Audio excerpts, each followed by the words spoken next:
Ladies and gentlemen, welcome to ChickenWrap's Jungle Shaco Guide. This will be a very in-depth guide surrounding many basic and advanced things about Jungle Shaco. Now, before we begin, I would like to go over a few basic things, such as runes, masteries, summoner spells, and skill order.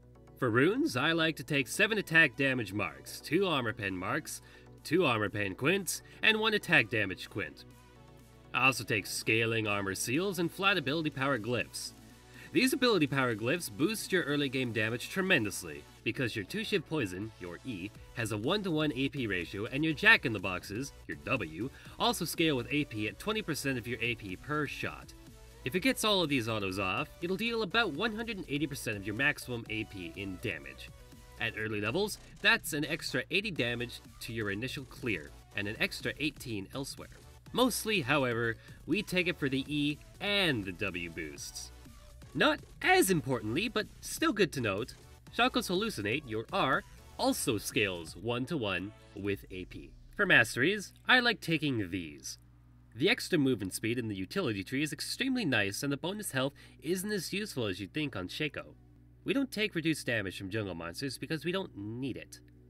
We'll be ganking as much as we can, and your jack-in-the-box helps with pulling jungle camp aggro. For summoner spells, it's normal to take Smite and Ignite.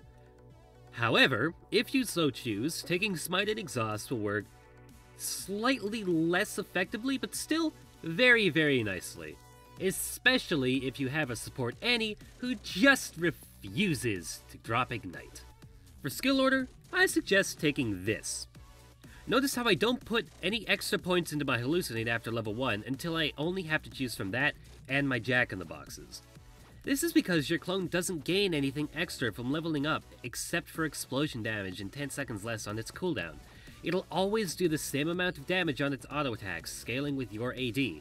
Therefore, increasing Deceive's damage and lowering its mana cost is higher up on my list of priorities, and it's far more reliable in most situations. Now, the starting items for Shaco are the same as the starting items for any jungler. Machete, 2 health potions, and your warding trinket will do the trick. This is where things start to get complicated, however. You're going to want to head on over to your first buff immediately and ward around the wall at around 38 to 40 seconds to deter enemy invades.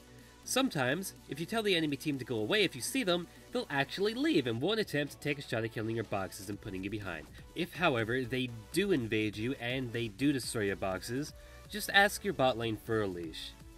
If they don't leash for you, just smite the buff and jungle normally. If, however, everything goes according to plan, something like this will begin to take form.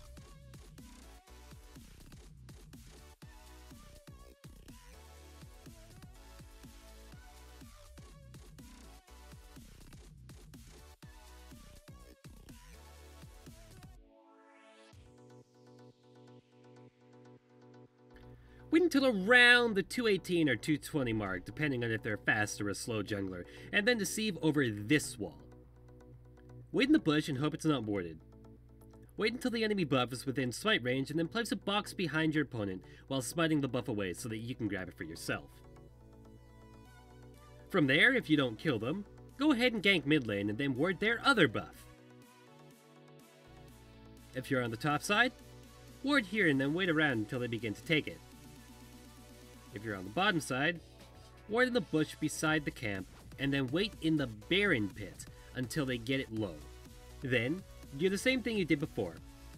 If done correctly, you will assail in both of your opponent's buffs and put them tremendously far behind. It's a good idea to look at backing around level 6 so that you can buy a pink ward. When your blue buff spawns again, it's a good idea to take it, hit level 6, and then go and tackle Dragon. Shaco can very easily solo Dragon at level 6 with his Hallucinate and his Jack-in-the-Box. Keep yourself positioned so that you're behind the dragon at all times and dealing bonus damage with your backstab.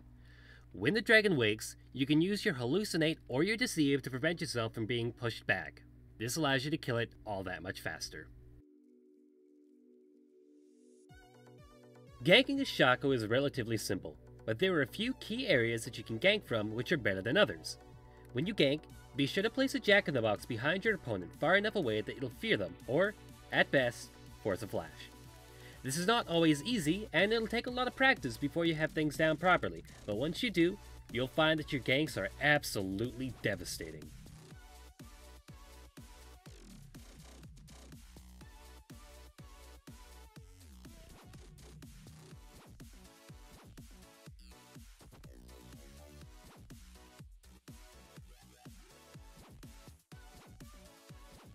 Interestingly enough, Shaco's clone gives off its own tremor for tremor sense. If you stand still, Rockstar will think that the clone is you, because she has no clue where you are. It's very easy to take towers as Shaco. Shaco's Jack-in-the-Box and Hallucinate both pull tower aggro before minions do, and they both deal damage to towers. Hallucinate can also be sent toward the enemy minion wave so that the minions will attack it instead of your minions, so that they can focus on the tower. Hallucinate also drops tower aggro, so if you dive and kill someone, feel free to use your ultimate and walk out of there alive if the tower has something else to hit. If you time your Hallucinate perfectly, you can avoid almost any spell. As for items, I like to take the following path. You're free to change it up and build what you want to fit the situation, but this one has never failed me before. Thank you for watching my Jungle Shaco guide. If you liked it, be sure to rate it. If you have any questions, feel free to ask them in the comments below. If you'd like to see another guide like this for a different champion, let me know which one, and I'll be sure to try my very best to get it out for you. See you next time.